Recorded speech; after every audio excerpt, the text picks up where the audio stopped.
दोस्तों आपको यहाँ यह मानकर चलना है कि जब आप इंग्लिश लिख रहे थे तो आपको इन 5 शब्दों का स्पेलिंग लिखना नहीं आया, तो आपने उसे हिंदी में लिख लिया। हेलो दोस्तों, मैं सूरज कुमार, रांची झारखंड से मेरे यूट्यूब चैनल स्पेलिंग मास्टर में आपका स्वागत है। दोस्तों आज स्पेलिंग सीरीज में मैंने जिन अलग अलग 5 शब्दों को लिया है वे इस प्रकार से हैं। पहला है एडवेंट, दूसरा है एमोर्फस, तीसरा है एनिमोसिटी, चौथा है ऑरोरा, पांचवा है ऑटोप्सी।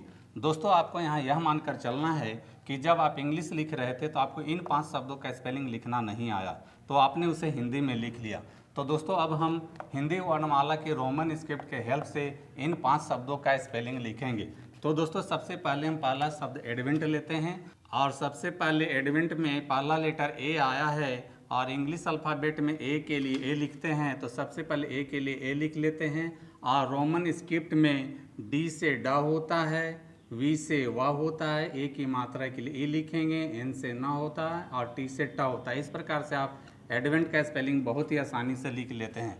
अब आते हैं दूसरे शब्द एमोर्फस पर। और सबसे पहले दोस्तों यहाँ ध्यान देने वाली बात यह है कि एमोर्फस में लास्ट में फस आया है और फस में अस छुपा हुआ है। तो दोस्तों इंग्लिश के जिन शब्दों के अंत में अस आता है उसके लिए इंग्लिश में OUS लिखा जाता है। तो दोस्तों यहाँ सबसे पहले फस का इंग्लिश लिखेंगे, तो रोमन स्क्रिप्ट में जैसा कि मैंने बताया PH से फा होता है, तो फस के लिए PHOUS लिख लेते हैं। और बाकी बचे शब्द के लिए रोमन स्क्रिप्ट का हेल्प लेंगे। दोस्तों यहाँ ध्यान देने वाली बात यह है कि यहाँ भी पहला लेटर ए आया है और इंग्लिश अल्फ़ाबेट में ए के लिए ए लिखते हैं, और बाकी बचे शब्द के लिए रोमन स्क्रिप्ट का हेल्प लेंगे। रोमन स्क्रिप्ट में एम से म होता है, ओ के लिए ओ लिखेंगे, आर से रा होता है। इस प्रकार से आप एमोर्फस का स्पेलिंग बहुत ही आसानी से लिख लेते हैं। अब आते हैं तीसरे शब्द एनिमोसिटी पर।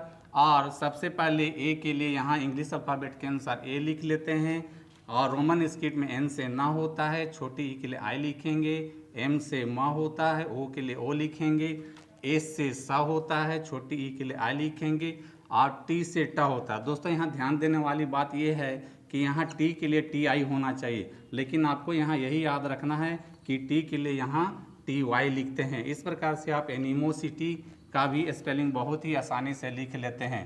अब आते हैं चौथा शब्द ऑरोरा पर। और सबसे पहले रोमन स्क्रिप्ट में ओ के लिए AU लिख लेते हैं, आर से रा होता है, ओ के लिए ओ लिखेंगे, फिर आर से रा होता है, आ की मात्रा के लिए ए लिखेंगे। इस प्रकार से आप ऑरोरा का स्पेलिंग बहुत ही आसानी से लिख लेते हैं। अब आते हैं पांचवें शब्द ऑटोप्सी पर। और सबसे पहले रोमन स्क्रिप्ट में औ के लिए AU लिख लेते हैं, टी से टा होता है, ओ के लिए ओ लिखेंगे, आधा प है तो पी लिखेंगे, और ए से सा होता है और लास्ट में वाई लिखेंगे। इस प्रकार से आप ऑटोप्सी का भी स्पेलिंग बहुत ही आसानी से लिख लेते हैं। तो दोस्तों देखा आपने, इंग्लिश स्पेलिंग लिखना है बहुत आसान, शब्द छोटे हों या बड़े इससे कोई फ़र्क नहीं पड़ता है।